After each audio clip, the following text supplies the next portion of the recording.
वंदे मातरम साथियों, आज हम बात करने जा रहे हैं बाल संरक्षण का इतिहास और बाल संरक्षण का इतिहास को भारतीय संस्कृति के संदर्भ में हम लोग कैसे देखते हैं। तो पहले तो बात करते हैं वो कि जो आज इतिहास हमें पढ़ाया जा रहा है कि क्या है हमारे यूट्यूब पर, क्या है गूगल पर और क्या है फेसबुक पर। तो साथियों, जब इस चाइल्ड प्रोटेक्शन के वीडियो को बनाने से पहले हम लोगों ने कुछ सर्च आउट करने की कोशिश किया, तो पहले तो मैं वो सारे फैक्ट्स एंड फिगर्स आपको बताता हूं कि जो आज हम पढ़ रहे हैं। सबसे पहले बाल संरक्षण की बात जो आज इंटरनेट के अनुसार होती हुई दिखती है वो हुई इन सारे विश्व युद्धों के बाद, चाहे वो प्रथम विश्व युद्ध हो और उससे भी ज़्यादा द्वितीय विश्व युद्ध के बाद। वर्ष 1919 एग्लटाइन ज़ेब ने सेव द चिल्ड्रन की शुरुआत करी और ये लंदन से पहला ग्लोबल मूवमेंट बना बच्चों के लिए। और यदि इससे भी पहले आप सर्च आउट करेंगे तो आप पाएंगे कि सबसे पहले बच्चों को स्मॉल एडल्ट्स के रूप में देखा जाता था। वर्ष 1840 फ्रांस वो देश बना जिसने पहली बार बच्चों के लिए protection of childrens at their work place की बात करी। लेकिन ये भी क्या बात कर रहे थे कि जो बच्चे कामगार हैं, जो बच्चे काम कर रहे हैं, कि वो जो बच्चे जहां पर काम करते हैं वहां उनके अधिकारों को किस तरीके से संरक्षित किया जाए। और इन्होंने 1841 में एक और बात करी, education for children eight their work place की। अगर हम और आगे इसकी बातचीत करें तो आप ये पाएंगे कि जब विश्व युद्ध होने लगे तो विश्व युद्ध के बाद चाहे वो बच्चों का परिवार से पृथक होना हो, परिवार से बिछड़ जाना हो, परिवार के साथ माइग्रेट कर जाना हो, तो ये सारे उस समय के ऐसे ज्वलंत मुद्दे रहे कि जब विश्व इस ओर चिंतन करने लगा और वर्ष 1946 में यूनाइटेड नेशन जनरल असेंबली ने यह डिसाइड किया कि बच्चों के लिए एक सेपरेट एक एजेंसी को बनाया जाए और तब स्थापना हुई United nation international children emergency fund की, जिसको आप और हम यूनिसेफ के नाम से जानते हैं। और वर्ष 1992 वो वर्ष बना जब आज के तथाकथित इतिहास में पढ़ा जाता है कि बच्चों के अधिकारों के ऊपर भारत ने हस्ताक्षर किए और भारत ने अपनी प्रतिबद्धता दिखाई कि हम भी भारत में इन सारी चीज़ों को मानेंगे। ये वो 54 आर्टिकल्स थे यूएनसीआरसी के जिनका वर्णन मैं अपने पहले वाले वीडियो में कर चुका हूं, जो बाल अधिकारों की बात करता है। इन 54 अनुच्छेद को हम 4 मुख्य भागों में देखते हैं। लेकिन प्रश्न यहाँ ये उठता है कि विश्व गुरु कहा जाने वाला ये भारत राष्ट्र, विश्व गुरु की महिमा कहा जिस देश को दी गई है, जहाँ से प्रथम विश्वविद्यालय दे जाने की बात की गई है, और एक ऐसा भारत जो कहीं न कहीं अन्य देशों को सिखाता हुआ रहा है, यहाँ की संस्कृति को लोग पढ़ने आते रहे हैं, तो क्या भारत को बाल संरक्षण की जानकारी यूएनसीआरसी के बाद हुई? क्या अन्य राष्ट्रों को समझने और देखने के बाद भारत राष्ट्र बाल संरक्षण की बात करने लगा?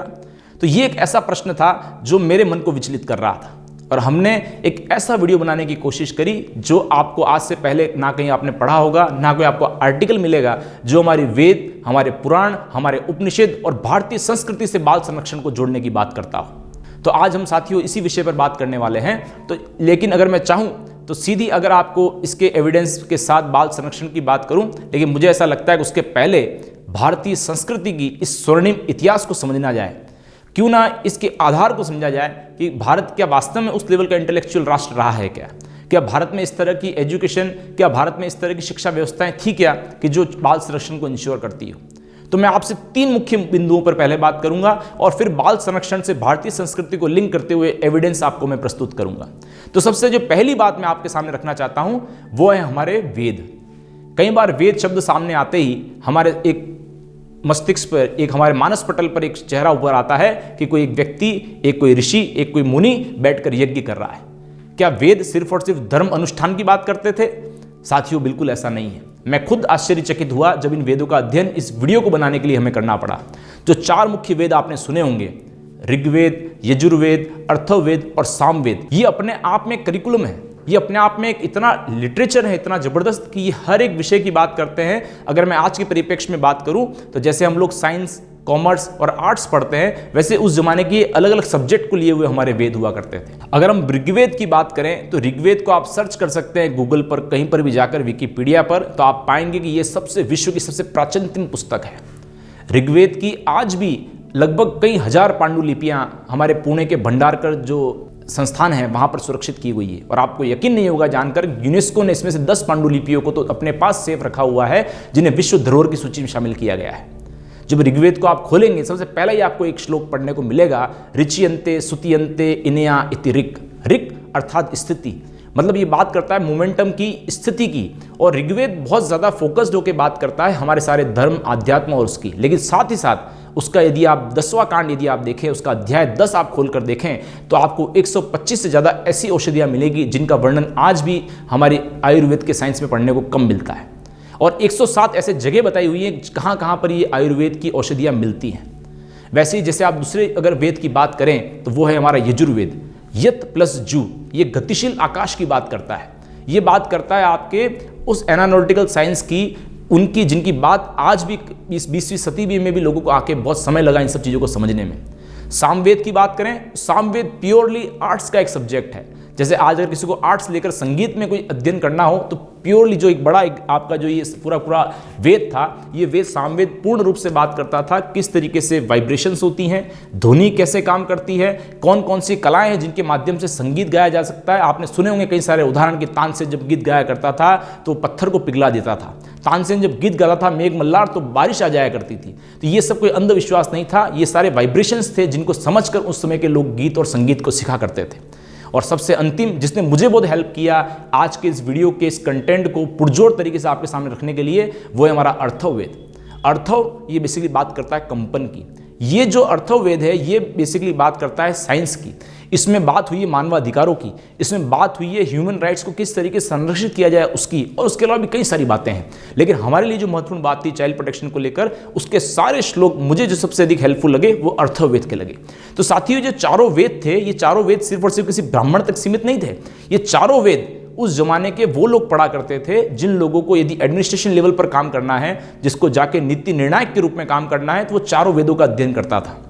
जिसको पर्टिकुलर आर्ट्स सब्जेक्ट लेकर संगीत ही सीखना है वो सामवेद को पढ़ता था। जिसको साइंटिस्ट बनना है वो सिर्फ अर्थववेद पढ़ता था। इस तरीके से वेदों का अध्ययन उस जमाने में हुआ करता था। तो प्रश्न यहाँ ये उठता है कि अगर वेद इस प्रकार के थे तो क्या इनको पढ़ाने के लिए उस जमाने में ऐसे इंस्टीट्यूशन भी थे? जब मानवाधिकार थे तो क्या उसको डिस्क्राइब करने के लिए उसमें हमारे पास स्कूल यूनिवर्सिटीज भी थी? तो बिल्कुल साथियों, ऐसी व्यवस्था भी थी। तो इस वीडियो में जो दूसरी महत्वपूर्ण बात मैं बताने वाला था वेद के अलावा, वो है हमारे यहाँ के विश्वविद्यालय। आप सभी ने पढ़ा होगा, कहीं ना कहीं सुना जरूर होगा कि इस विश्व का सबसे प्राचीनतम विश्वविद्यालय हमने दिया, जिसको हम तक्षशिला के नाम से जानते हैं। उसके बाद एक और महत्वपूर्ण विश्वविद्यालय आता है नालंदा, जो आज वर्तमान में आपका बिहार राज्य के अंतर्गत सीमित है। जो नालंदा विश्वविद्यालय है उसमें 300 से ज्यादा क्लासरूम थे। 10,000 विद्यार्थी पूरे विश्व भर के यहाँ पढ़ने आते थे, चाहे चाइना हो, चाहे बड़े से बड़े कोई कंट्री हो, वहाँ के विद्यार्थी आया करते थे। और इंट्रेंस एग्जाम होते थे। इंट्रेंस एग्जाम के थ्रू आपको सब्जेक्ट एलोकेट्स होते थे और 12 अलग अलग विषयों में या स्नातक की उपाधियाँ दी जाती थी। एक समय की बात है जब हमारे यहाँ पर तुर्की शासक आए तो उन्होंने एक अलग घटना है, आपको विस्तार से कभी बताएंगे। लेकिन उस तुर्की शासक ने जब इस यूनिवर्सिटी की महानता को जाना, यहाँ के विद्यार्थियों के अध्ययन की कला को पहचाना, तो उस ईगो में उस व्यक्ति ने उसको आग लगवा दी ताकि भारतीय संस्कृति के कालखंड में, भारतीय संस्कृति के इतिहास में ये कभी इसका नाम ना आए और इसको मिटा दिया जाए। लेकिन आपको सुन के आश्चर्य होगा कि 9 मंजिला लाइब्रेरी जब जली, उसकी किताबें लगभग 3 माह तक जलती रही। दैनिक भास्कर का एक आर्टिकल है जो बिहार के स्थापना दिवस पर उसने प्रकाशित किया था, वो जब हम रिसर्च कर रहे थे मेरे सामने आया, जिसको पढ़कर मेरे रोंगटे खड़े हो गए कि जब वहाँ की यूनिवर्सिटी जलती रही, वहाँ की किताबें इतनी ज़्यादा थी कि 3 महीनों से ज़्यादा समय लगा उन किताबों को जलने में। वहाँ की दीवारें आज भी हैं जो अपने साथ हुई घटना की आप बीती आपको सुनाएगी यदि कभी नालंदा विश्वविद्यालय का आप विजिट कर पाएँ। वैसे ही बहुत सारे हैं, विक्रमशिला है आपके पास विश्वविद्यालय, हमारे पास बौद्ध ने जो 500 से 700 साल तक एक अपना शिक्षा केंद्र रहा, ऐसे विश्वविद्यालय हैं। तो ये जो सारे विश्वविद्यालय रहे, ये विश्वविद्यालय हायर स्टडीज़ की बात करते थे, जहाँ पर ये ह्यूमन राइट्स, चाइल्ड प्रोटेक्शन और ऐसे कई सारे शोध के कार्य हैं। आप तो विषय उठा लीजिए, वो विषय हमारे वेद पुराण में आपको पढ़ने को मिलेगा और इन यूनिवर्सिटीज़ में पढ़ाया करता था। उसके अलावा एक और अंतिम बात करके आज के मुख्य विषय पर हम आएंगे, वो बात है भारत के खोज की। एक बच्चे से मैंने जब पूछा एक विद्यालय में जाकर कि बच्चों इस भारत की खोज किसने की, आपको पता है क्या? तो बच्चों ने तुरंत हाथ खड़े किए। मुझे पता था बच्चों को ये पढ़ाया जा रहा है। तो बच्चों ने तुरंत हाथ खड़े किए और बताया सर मैं इसका जवाब दूंगा। उसका जवाब सुन के मैं स्तब्ध था। उसने कहा वास्को दी गामा ने भारत की खोज की। और शायद आप और हम भी सब ये आज तक ये पढ़ते हुए आए। लेकिन साथियों, पढ़ाया ये जाना चाहिए कि वास्को दी गामा ने भारत की खोज नहीं की थी। भारत की खोज कौन क्या करेगा? भारत हजारों लाखों नहीं करोड़ों साल पुरानी हमारी संस्कृति है। इस भारत की खोज उसने नहीं की थी, उसने यूरोप के लोगों को भारत आने का रास्ता बताया था। और अकेला वास्को दी गामा नहीं है, ऐसे बहुत सारे लोग हुए जिन्होंने भारत की खोज की है। लेकिन भारत का कोई सिंगल ऐसा आपको उदाहरण नहीं मिलेगा जब भारत ने किसी अन्य देश को लूटने की या खोजने की कोशिश करी हो, क्योंकि भारत अपने आप में सोने की चिड़िया कहे जाने वाला समृद्ध और सक्षम और खुशहाल राष्ट्र हुआ करता था। वास्को दी गामा से पहले एक और व्यक्ति आए थे जिनको हम जानते हैं कोलंबस के नाम से। कोलंबस भारत को ढूंढने निकले लेकिन भारत उन्हें नहीं मिला, तो उन्होंने जो वेस्ट इंडीज़ के नाम से आज प्रचलित है, जो हम जानते हैं, उन्होंने कहा ये वेस्ट इंडीज़, यहाँ पर भारतीय लोग रहते हैं। और उसके मरने की उम्र तक करीब 15-20 सालों तो लोग ये समझते रहे कि वो वाला जो पोर्शन है वही भारतीय हैं। वास्को दी गामा ने अफ्रीका और अफ्रीका से यहाँ जाकर इसकी खोज करी और बताया कि यहाँ पर सबसे पहले वो केरल उतरा, और भारत की समृद्धता देखकर वो खुद आश्चर्यचकित था कि इतना सक्षम और समृद्ध राष्ट्र आज भी है क्या, जिसके तिनके के बराबर हम लोग नहीं हैं।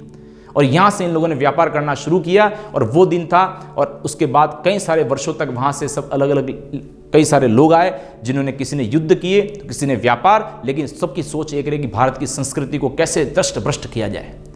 तो साथियों, ये एक हमारी संस्कृति है जो शायद आज के हमारे युवाओं को, हमारे बच्चों को शायद पता नहीं होती। बाल संरक्षण पर बात करें उसके पहले एक और अंतिम एक तथ्य आपको और सुनाता हूं, जो अंग्रेजी शासनकाल का है। अंग्रेजी शासनकाल जब शुरू हुआ तो उन्होंने भी इस बात पर अपनी गंभीर सोच व्यक्त करी कि भारत के जो इंटेलेक्चुअल लोग हैं, भारत की जो संस्कृति है, भारत की जो शिक्षा प्रणाली है, भारत के जो मानवाधिकार, बाल अधिकार हैं, यदि इनको समूल नष्ट नहीं किया गया तो शायद उस लेवल पर हम राज नहीं कर पाएं जो करेंगे।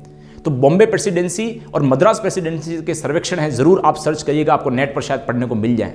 तो उसमें एक महत्वपूर्ण रिपोर्ट है जो शायद आपको जरूर नेट पर पढ़ने को मिलेगी, the report of education in state of Bengal. इसको जरूर देखिएगा। उसमें क्या बताया हुआ है कि उन लोगों ने एक सैंपल साइज में 1,50,748 गांवों का सर्वेक्षण किया। तो साथियों, आपको सुनकर आश्चर्य होगा, उस समय के जो विद्यालय व्यवस्थाएं थी, विश्वविद्यालय के अतिरिक्त 1 लाख जगह उन्हें, एक जगह 1 लाख से ज़्यादा जगह उन्हें स्कूल्स मिले, और 100 से ज़्यादा हायर एजुकेशन के सेटअप मिले कि जहाँ से बच्चे पढ़ते थे और फिर इन फर्दर स्टडी के लिए इन विश्वविद्यालयों में जाया करते थे। तो इतना समृद्ध, इतना सक्षम राष्ट्र भारत हुआ है। जो बात करते हैं आज अलग अलग संस्कृति की, और ये कहते हैं कि भारत को हमने ये सिखाए हैं, उनको ये वेद पुराण और ये हमारे पुरानी संस्कृति में ज़रूर देखना चाहिए, तो शायद उनकी गलतफहमी दूर हो जाए। अब यदि हम बात करें बाल संरक्षण की, बाल संरक्षण की डिटेल डिस्क्रिप्शन मैंने अपने पुराने वीडियोज़ में दी है कि बाल संरक्षण बेसिकली है क्या। बाल संरक्षण क्या, बाल मतलब बच्चे, संरक्षण मतलब उनके अधिकारों का संरक्षण। तो बाल मतलब बच्चा किसको मानेंगे, तो आज हमारे पास अलग अलग कानून हैं, जुवेनाइल जस्टिस एक्ट है, UNCRC है। ये कहते हैं कि 0 से 18 साल तक की उम्र को हम बच्चा कहेंगे। 0 मतलब जब बच्चा गर्भ में है, मतलब गर्भ से लेकर तो बच्चा जब तक 18 साल की आयु पूरी नहीं कर ले तब तक वो बच्चा है, ऐसा आज का एक्ट एंड पॉलिसी कहती है। तो पुराने क्या कहते थे, पुरानी भारतीय संस्कृति में क्या 0 एज की कोई ऐसी अवधारणा भी थी क्या 0 एज के महत्व को भी वो लोग समझते थे क्या, कि जब बच्चा जन्म लेगा तभी सब कुछ होता था। तो साथियों, आपको जान के आश्चर्य होगा कि 0 एज का उल्लेख हमें हर जगह मिला। मैंने चाहे वेद पढ़े, चाहे यूनिवर्सिटीज का अध्ययन किया, चाहे जो भी, हर जगह पर हमें इन सब बातों का अध्ययन मिला है। लेकिन मैं एविडेंस के साथ आपको बताता हूँ। सबसे पहले हम बात करते हैं 0 एज का सबसे जबरदस्त उल्लेख हमें कहाँ मिला। तो हमने देखा अर्थवेद को, आपको स्क्रीन पर दिख रहे होंगे। ये जो अर्थवेद है, इस अर्थवेद के जो सूक्त 11 है, उसके शुरुआत के 7 श्लोक फोकस्ड होकर 0 एज की बात कर रहे हैं। और देखिए क्या है साथियों, ये अर्थवेद का आप ये अगर आप देख पा रहे हो तो आप देखिए इसका जो श्लोक 3 है वो क्या बात कर रहा है, सुखाव्योर्णोति वीयानियं हापयामसि स्त्रया शुक्षणे त्वं त्वं विष्कले स्रजः। तो यदि आप संस्कृत समझते हो या फिर आप ट्रांसलेशन करके भी इसको आप देखेंगे तो शुरुआत के जो 7 श्लोक हैं, मैंने तो सिर्फ आपको 2 लाइनें ही बोलकर भी बताई थी, अगर इन 7 श्लोक के भावार्थ को आप समझे तो इतना जबरदस्त अर्थ है इसका, जो आज की तारीख में PCPNDT एक्ट और इनमें भी उल्लेखित नहीं है। इसमें जब महिला गर्भधान जब महिला के साथ होता है, जब उसके गर्भ में कोई बच्चा प्रवेश करता है, तब से लेकर तो उसके 90 माह तक क्या क्या सुरक्षित व्यवस्थाएं रखनी है उनका उल्लेख किया हुआ है। और यहीं तक नहीं, जब उस जमाने के डॉक्टर, जिन्हें उसमें दाई माँ कहा जाता था, दाई माँ को किस तरीके से क्या क्या चीज़ों का प्रोटेक्शन ध्यान में रखना है, किन बातों का ध्यान रखना है, उनका उल्लेख किया हुआ है। यहाँ तक कि पूरा के पूरा एक डाइट चार्ट है कि उस महिला को उसमें क्या आहार करना चाहिए, कैसे विचार रखने चाहिए, किन किन बातों का उसको ध्यान रखना चाहिए और कौन कौन से योगासन व्यायाम करने चाहिए। तो देखिए इतना जबरदस्त उल्लेखित उसमें किया हुआ है कि जो 0 एज के ऊपर पुरजोर तरीके से समर्थन करता है। उसके अलावा एक और तथ्य आपके सामने रखता हूं जो आपकी 0 एज की मान्यता को और बल दे देगा, वो है हमारी व्यास स्मृति और व्यास स्मृति के 16 संस्कार। जब हम व्यास स्मृति के 16 संस्कार की बात करते हैं तो उसमें शुरुआत से लेकर अंतिम जब तक व्यक्ति की मृत्यु होती है, जिसको हम बोलते हैं अंत्येष्टि संस्कार, उसके बीच के जो शुरुआत के 4 संस्कार हैं वो बिल्कुल 0 एज की ही बात करते हैं। वो बात करते हैं व्यास स्मृति आज की कल की नहीं है, ये रामायण महाभारत से भी बहुत उस जमाने की बात है, कई हजारों साल पुरानी बात है। उस समय इन्होंने डिस्क्राइब किया हुआ है कि जब गर्भधान होगा उसके 3रे माह क्या होगा, 6ठे माह क्या होगा और जब बच्चा जन्म लेगा तब क्या होगा। तो इसमें गर्भाधान को लेकर उस तरीके से बताया हुआ है जिसको आज की तारीख में भारतीय संस्कृति में लोग समझ नहीं पाते। गर्भाधान का मतलब क्या है, जो आज पाश्चात्य संस्कृति में लोग काउंसलिंग सेशन ले रहे हैं। आज की तारीख में हजारों रुपए की फीस देकर गायनेकोलॉजिस्ट और काउंसलर के पास जाके दंपति इस बात का परामर्श लेते हैं कि हम लोग यदि बेबी को कंसीव करने जा रहे हैं तो हमको क्या क्या बातें ध्यान रखनी चाहिए। ये बात उसमें गर्भाधान संस्कार में हमारे एक्सपर्ट्स उस दंपति को समझाते थे कि बच्चे को जन्म देना कोई मजाक नहीं है, क्या क्या ऐसी चीज़ें हैं जिसको आपके बारे में पता होना चाहिए, आप अपनी बॉडी से कैसे तंदुरुस्त होने चाहिए और क्या क्या ऐसी चीज़ें हैं जो उस बच्चे के समय आपको खाने में और भोजन में लेनी है। और उसके बाद का एक महत्वपूर्ण संस्कार आता है जिसको हम बोलते हैं पुंसवन संस्कार। पुंसवन संस्कार कब दिया जाता था? उस महिला के गर्भवती होने के तीसरे माह में। मतलब देखिए आप, जब वो 3 माह की हो रही है तो मेंटल रूप से बच्चा डेवलप हो रहा है। ये बात व्यास स्मृति में उस जमाने में लिखी हुई है, जो बात आज हमारे बड़े बड़े एम्स के और वहाँ के डॉक्टर्स कहते हैं कि जब बच्चा गर्भ में है 3 माह के बाद उसमें मेंटल लेवल पर कई सारी समझने की शक्ति आने लगती है। तो उसमें क्या साहित्य उसको पढ़ने चाहिए, क्या खाना उसको खाना चाहिए, ये पूरा डिटेल डिस्क्रिप्शन व्यास स्मृति के पुंसवन संस्कार में दिया हुआ है। और जो तीसरा एक और महत्वपूर्ण संस्कार है वो है हमारा सीमंतोनयन संस्कार। ये जो सीमंतोनयन संस्कार है ये क्या बात कर रहा है? ये गर्भपात रोकने की बात करता है कि जब महिला 6ठे से 8वें माह के अंदर होगी तो उसको किस तरीके से संरक्षित किया जाए। और गर्भ की रक्षा सिर्फ और सिर्फ परिवार की नहीं, समाज की जिम्मेदारी। इतनी बड़ी बात जो आज तक में पीसीपीएनडीटी एक्ट या वहाँ भी आपको पढ़ने को नहीं मिलेगी, ये बात उस जमाने में इस सीमंतोनयन संस्कार में लिखी हुई है। तो इन सब बातों से ये तो स्पष्ट होता है कि 0 एज की बात आज की नहीं उस जमाने की है, और संरक्षण की बात आज की नहीं उस जमाने की है जो हमारी इन सब चीज़ों में लिखी हुई है। और उसी के अलावा एक और महत्वपूर्ण तथ्य मुझे पढ़ने को मिला 0 एज को लेकर, जो था हमारा पास सत्यार्थ प्रकाश में। सत्यार्थ प्रकाश को पढ़ते हुए मुझे और गर्व का अनुभूति हुई, क्योंकि सत्यार्थ प्रकाश जहां इसको लिखा गया है शायद आप में से बहुत कम लोग जानते हो, 1875 में, लगभग आज से 140 वर्ष पहले इस प्रमुख धार्मिक ग्रंथ की जो रचना हुई वो राजस्थान के उदयपुर में हुई। आज भी इसकी स्मृति में सिटी के बिल्कुल मिड में गुलाब बाग में ग्रंथालय बना हुआ है।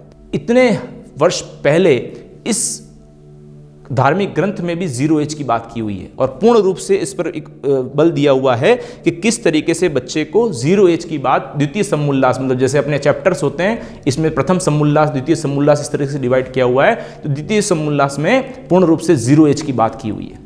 तो साथियों, इन सब बातों से मैं आपको सिर्फ एविडेंस के साथ ही बताने की कोशिश कर रहा था कि 0 एज आज की नहीं, भारतीय संस्कृति में हजारों साल पहले डिस्क्राइब की हुई चीज थी। और इसके अलावा भी यदि आप एविडेंस चाहते हैं, इसके अलावा भी यदि आप और चीजों को डिटेल में जानना चाहते हैं, हितोपदेश मित्र लाभम है, चाणक्य नीति है, रामायण महाभारत, ऐसे कई सारे धार्मिक ग्रंथ हैं जिनको आज टीवी सीरियल्स में इतना डिटेल में नहीं बताया जाता। आप उस रामायण को खुद स्वयं से पढ़िएगा तो आप देखेंगे दशरथ के जब राम और लक्ष्मण, भरत, शत्रुघ्न जब 4 बच्चों का जन्म होने वाला था उसके पहले क्या क्या चीज़ों का ध्यान उन लोगों ने धार्मिक रूप से रखा था, और उसमें साइंस वैज्ञानिक क्या क्या चीज़ें इन्वॉल्व थी उसकी आपको पूरी जानकारी रामायण में भी पढ़ने को फिर से मिलेगी।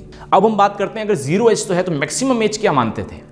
अगर 0 एज पर हम अपना अगर पूर्ण रूप से हम तर्क संगत बात कर ली तो अब हम ये जानना चाहेंगे कि इसके बाद हायर लेवल पर एज की डेफिनेशन क्या थी। जैसे आज की तारीख में 18 साल, उस जमाने में क्या होती थी?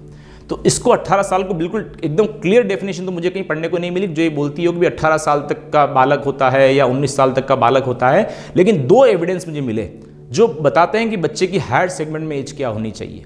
तो इसमें हायर सेगमेंट की एज आपको सुन के अच्छा लगेगा, आज की जो एज है उससे और ज़्यादा उसमें डिफाइड की हुई थी, क्योंकि उस समय जो लोगों की एक एवरेज उम्र होती थी, शतायु उम्र की बात किया करते थे, मतलब 100 वर्ष कोई व्यक्ति जिए, तो उसमें से करीब 1/4 जो पार्ट है इन्होंने सीखने सिखाने की उम्र बताया है, अध्ययन की उम्र बताया, और उसको बताया 24। अब ये 24 में ऐसे ही अपने मन से नहीं कह रहा, ये आपको एविडेंस कहाँ मिलेंगे आप देखिए। तो 3 एविडेंस मुझे मिले जो बच्चे की मैक्सिमम एज को बिल्कुल क्लियर डिफाइन करते हैं। सबसे पहला तो है सत्यार्थ प्रकाश। सत्यार्थ प्रकाश में एक प्रश्न पूछा गया, आप उसका जो मूल स्वरूप है उसके 100-101 पेज नंबर पर जब आप जाएंगे तो एक प्रश्न पूछा गया कि एक बच्चे की सही उम्र क्या है, या उसको शादी की उम्र सही कब मानी गई है। तो उसके स्पष्ट जवाब में बताया गया है कि जो आपके अध्ययन का जब काल पूरा होता है तो 25 वर्ष की आयु में एक व्यक्ति को शादी की ओर बढ़ना चाहिए।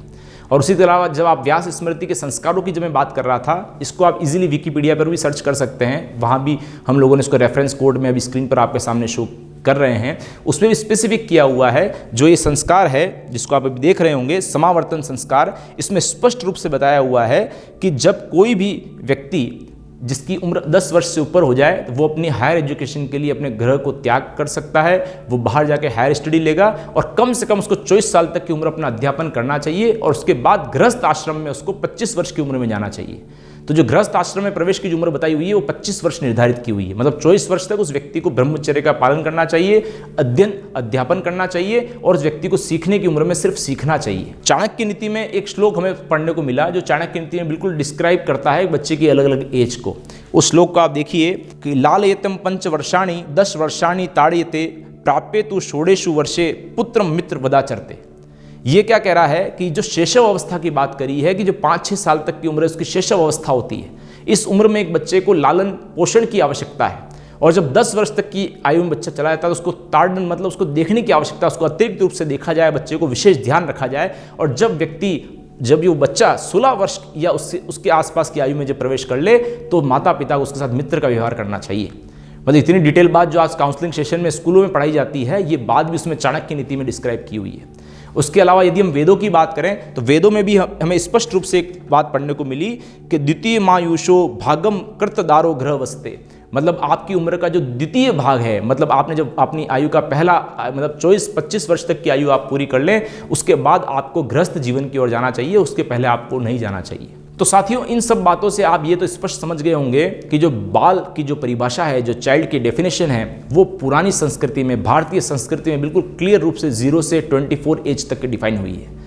तो देखिए अब अंतिम जो इसका सेकंड पार्ट है वो क्या बात करता है, वो बात करता है संरक्षण की। मतलब बाल संरक्षण, बच्चे तो हैं 0 से 24 एज के, उनका संरक्षण किस प्रकार से हो।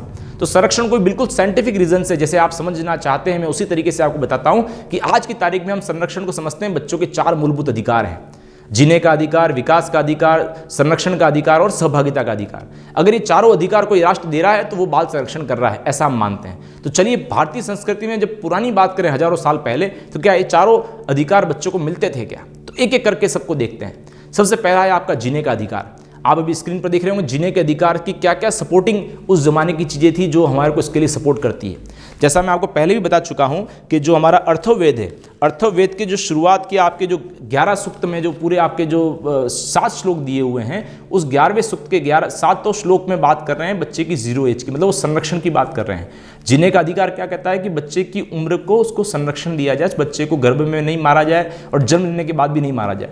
तो पहली बात तो गर्भ की रक्षा यहाँ पर स्पष्ट रूप से अर्थवेद में की हुई है। और साथ ही साथ यदि गर्भ को गिरना, आप देखिए इसका जो सूक्त 17 है उसमें गर्भ को गिरना अनिष्ट का प्रतीक माना गया है। अगर यदि कोई महिला गर्भ धारण करती है और उसका गर्भ गिरता है तो समाज, उस परिवार के साथ साथ आसपास का जितना भी एटमॉस्फेयर है उस पर अनिष्ट का प्रभाव डालता है। तो यदि कोई महिला गर्भ को धारण करती है तो उसको पूरा का पूरा संरक्षण दिया जाना चाहिए, यह आपके अर्थवेद का सूक्त 17 कहता है। और इसके अलावा ऐसे कई सारे और एविडेंस हैं जो बात करते हैं डिस्क्रिमिनेशन को हटाने की। जैसे जीने के अधिकार में आज की तारीख में बच्चा और बच्ची में भेद करके बालिकाओं को लोग मार देते हैं।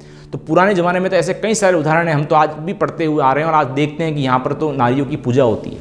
तो ऐसी क्या चीज़ें थी, ब्रह्मवाणी कही जाने वाली जो हमारी ऋग्वेद है, मतलब ऋग्वेद सबसे पहला वेद था जो सबसे प्राचीन पुस्तक है, उसके बाद ये दूसरे वेद बने।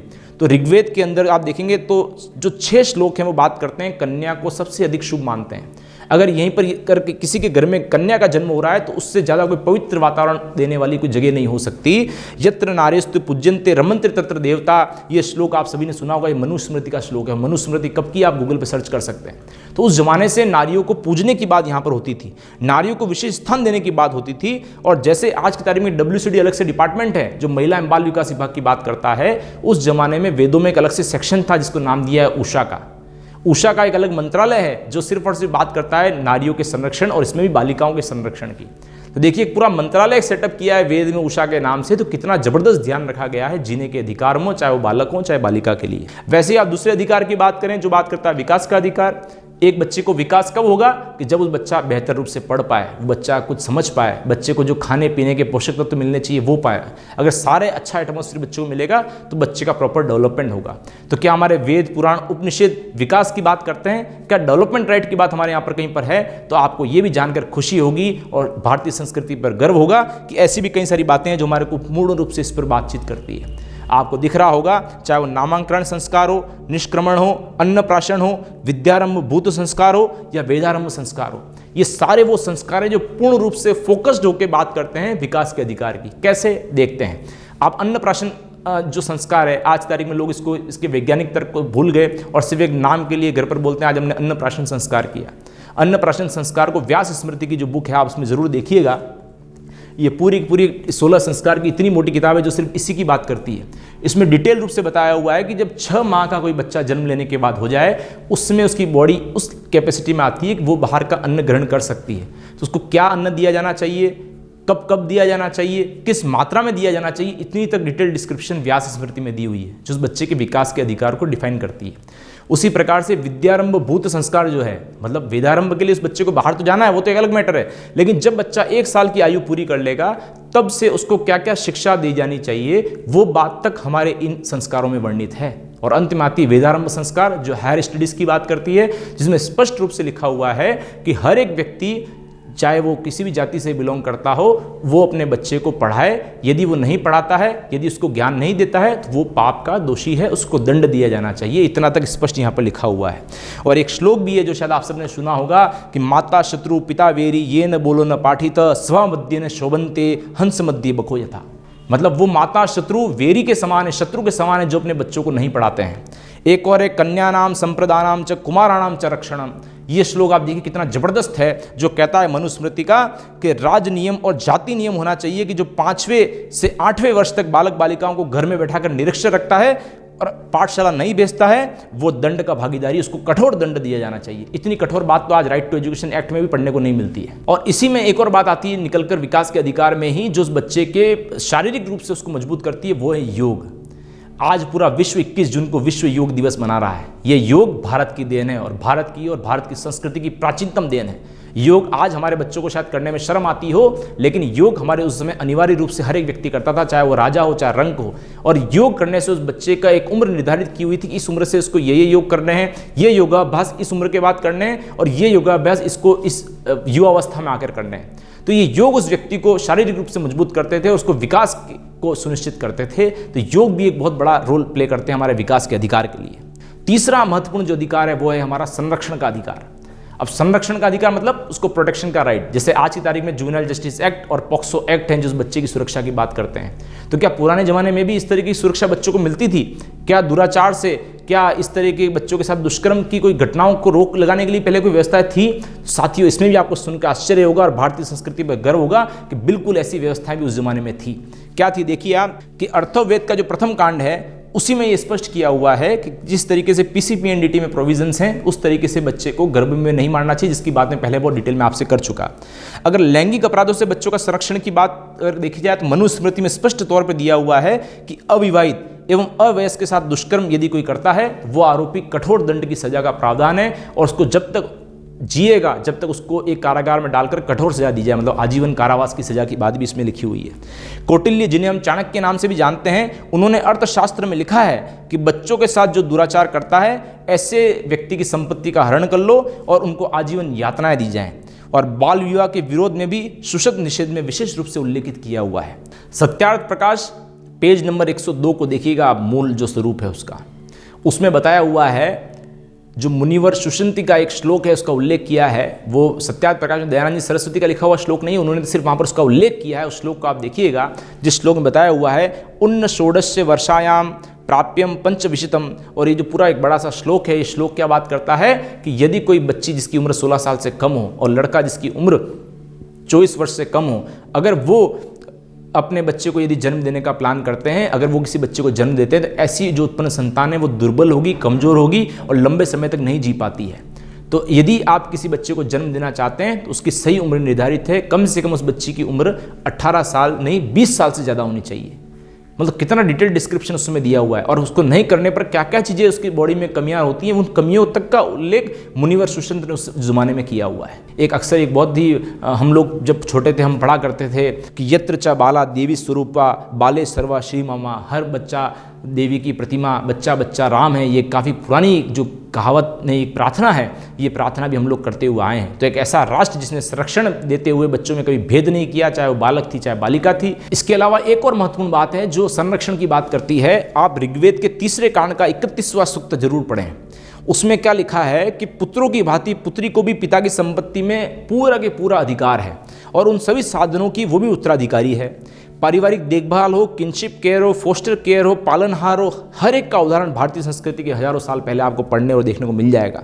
एक बार आप गार्गी को जरूर पढ़ें। जिसका नाम से आज पुरस्कार मिलते हैं, इस महान कन्या आज से 5000 साल पहले हुई थी, जिसके नाम आज सभी आदर से लिया करते हैं, वो महान विदुषी कौन थी, इसको जरूर आप एक बार सर्च करिएगा।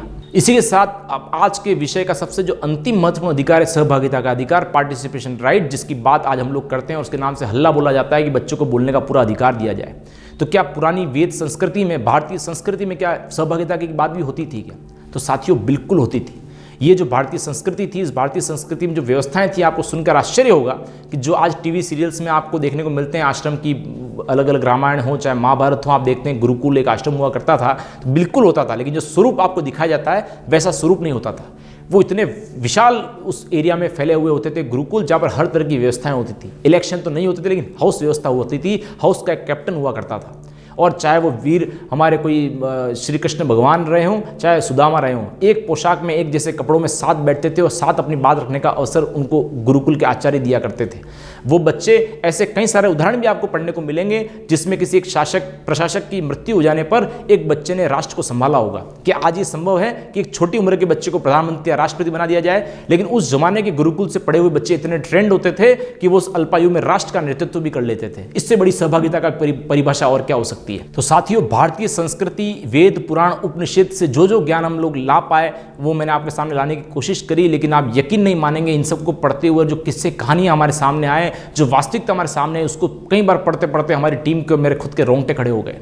भारतीय संस्कृति सिर्फ एक अंध आस्था का प्रतीक नहीं है। भारतीय संस्कृति का जन्म केवल एक अंध आस्था से नहीं हुआ है। ये एक वैज्ञानिक दृष्टिकोण के साथ भारतीय संस्कृति, इसका धर्म, इसका हर एक वेद, एक उपन्यास और हर एक चीज लिखी हुई है। बिहार के स्थापना दिवस पर दैनिक भास्कर ने एक आर्टिकल पब्लिश किया, जिस आर्टिकल को जब मैंने पढ़ा अपने रिसर्च के दौरान, वो मैं आपसे शेयर करके इस बात को यहीं पूरा करूंगा और आपको सुनकर शायद गर्व होगा भारतीय संस्कृति पर, कितना जबरदस्त हमारे पास इंटेलेक्चुअल लोगों का ज्ञान था, हमारे पास किस लेवल का लिटरेचर हुआ करता था। कि नालंदा विश्वविद्यालय में एक बहुत प्रमुख आचार्य थे, जिन्हें आज की भाषा में शायद आप एचओडी कहेंगे, तो उस जमाने के जो एचओडी थे वो थे राहुल शिवभद्र जी। तो जो प्रमुख आचार्य थे आयुर्वेद सेक्शन के, वो इतने जबरदस्त ज्ञानी थे, जो उनके पास ज्ञान था वो शायद आज भी हमारे पास उस लेवल पर नहीं आ पाया हो। जब तुर्की शासक की तबीयत खराब हुई, उनके जितने भी सारे मेडिसिन के जितने भी लोग थे, सब लोग उनका ट्रीटमेंट करके परेशान हो गए, लेकिन उनमें कोई 1% का कोई सुधार नहीं हो पाया। उनको किसी ने सलाह दी कि यहाँ पास में नालंदा विश्वविद्यालय के जो हमारे पास आचार्य हैं राहुल शिवभद्र जी, उनको बुलाया जाए, वो आपको शायद 2 दिन में ठीक कर दें। जब उनको बुलाया गया तो एक शर्त ये सामने रखी गई कि आप मेरा इलाज तो करें, लेकिन मैं कोई भी भारतीय संस्कृति की बनी हुई कोई मेडिसिन, कोई ऐसी चीज़ नहीं लूँगा, कोई विधि, कोई आपके हिंदू वाली कोई बात मैं नहीं मानने वाला। मुझे यदि आप ठीक कर सकते हो तो हमारे मुगल वाली जो फैसिलिटीज़ यहाँ पर है उसी के हिसाब से आप करोगे। शिवभद्र जी आश्चर्यचकित में आ गए कि अब इनका इलाज भी करना है और मुझे इस बात का ध्यान भी रखना है, लेकिन उन्होंने अपना धर्म निभाया बिना कुछ सोचे, बिना कुछ विचारे। और उस व्यक्ति ने बहुत अल्प समय में एक ऐसी दवाई बनाई, जिस दवाई को उन्होंने उसको दवाई के रूप में प्रेजेंट करके उनके सामने कुरान रख दी और उसको कहा तुर्की शासक को कि श्रीमान आप ये हाथ में रखें और इस कुरान के इस पेज तक ये जो पृष्ठ संख्या में आपको अंकित करके दे रहा हूँ, इसको 7 दिन तक आपको पढ़ना है और देखिए आप ठीक हो जाएंगे। उन्होंने उस पर भरोसा किया कि क्या पता ये क्या कह रहा है, अपना वही तो कुरान ही पढ़नी और कुरान पढ़ना शुरू किया। आप यकीन नहीं मानेंगे, वो जो शासक था बख्तियार खिलजी, वो चौथे दिन सही हो गया। और जब चौथे दिन ठीक हुआ तो उसने बुलाया कि मेरे हेल्थ में काफ़ी इंप्रूवमेंट है, राहुल शिवभद्र जी आपने इसमें ऐसा क्या किया जो मेरी तबीयत ठीक हो गई, आप मुझे बताइए। तो उसने कहा कि सर मेडिसिन तो मेरी थी, लेकिन जब आपने इसमें मुगल वाला मुझे कुछ बात करने को कही तो मैंने उस मेरी मेडिसिन का लेप बनाकर आपकी जो पूरी किताब थी कुरान की, उसके ऊपर मैंने लेप दिया। और मुझे पता था जब आप पढ़ते हैं तो उसको अपनी जीवा पर जरूर स्पर्श करके आप पढ़ते हैं, ऐसी जानकारी मुझे मिली थी। जब आप उसको पढ़ते और जीवा को आपने स्पर्श किया तो मेरी बनाई हुई दवाई आपकी बॉडी में प्रवेश करती गई। ये बात सुन के शायद कोई और होता हर्ष करता, गौरवान्वित होता और उस व्यक्ति सम्मान करता, लेकिन ईगो इतना जबरदस्त हर्ट हुआ उस व्यक्ति का कि भारतीय लोग, यहाँ की संस्कृति, यहाँ के विश्वविद्यालय इतने जबरदस्त हैं। उस व्यक्ति ने ठीक होते ही पहले ही महीने ये काम कर दिया, अपनी पूरी सेना लेकर नालंदा विश्वविद्यालय पहुंचा और उस पूरे विश्वविद्यालय में जहाँ पढ़ने वाले सैकड़ों हजार विद्यार्थी उस विश्वविद्यालय के अंदर बंद हुए, उन सबको एक साथ जला दिया और वहाँ की यूनिवर्सिटी की किताबें 3 माह तक आग जलती रही। ऐसी कई सारी सत्य घटनाएं हैं जो शायद आपको भारतीय संस्कृति आप सही ढंग से पढ़ें तो आपको पढ़ने लिखने को मिलेगी। हमें खुशी है कि अब धीरे धीरे इन मुगल शासकों से, तुर्की शासकों के साथ साथ हमारे वीर शिवाजी हों चाहे महाराणा प्रताप हों, उनकी सब चीज़ें लोगों पढ़ने लगे हैं, भारतीय संस्कृति के प्रति लोग जुड़ने लगे हैं। तो मेरे इस वीडियो में आज के जितने पुराने वीडियो आपने देखे हैं शायद उससे थोड़ा हट के लगा होगा कि उसको बनाते हुए मैं खुद भावुक था और भावुकता में जो बातें मैं आपसे साझा कर पाया, आशा करता हूँ कि भारतीय संस्कृति की जो बात मैंने वेद पुराणों से जानी वही बात मैंने आपके सामने रखी है। तथाकथित जो कुछ लोग भारतीय संस्कृति की खिलाफत करते हैं, उसकी बुराई करते हैं, उनको ज़रूर आप ये वीडियो साझा करिएगा कि भारतीय संस्कृति चाइल्ड प्रोटेक्शन और मानवाधिकारों की बात करती है। अगर आप हमारे से जुड़े हुए रहना चाह रहे हैं तो इस चैनल को जरूर सब्सक्राइब करें। फिर से मिलते हैं अगले वीडियो में। वंदे मातरम। जय हिंद दोस्तों।